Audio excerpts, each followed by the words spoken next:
Hello guys! So ayan, may saging tayo na nasa mesa and meron na tayong nabalatan at na-slice na saging. So, for today's video is gagawa tayo ng banana vinegar.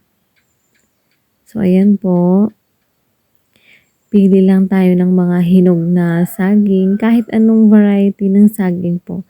Basta saging na hinog. And then, babalatan lang. Siyempre, tatanggalin yung balat and ilalagay sa container. Nasa sa atin po kung anong klase ng container yung paglalagyan natin. Sa akin po is garapon ng pinag-ubusan po ng candy yan. So, ayan. Hinugasan lang, then pinatuyo, tsaka ayan gagamitin na for banana vinegar po.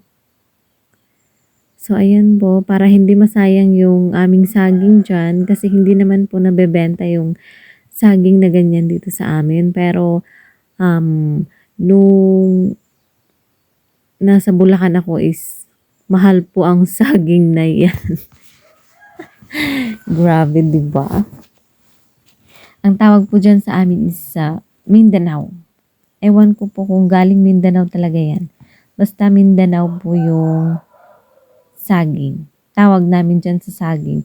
And madali lang yan kasi na tumubo kahit na hindi mo siya diligan and hindi siya madaling tamaan ng insekto o yung yung bang tawag doon? Yung sakit. Kaya madali siyang dumami. So shout out dito sa aking sisiw na gustong kumain yata ng saging.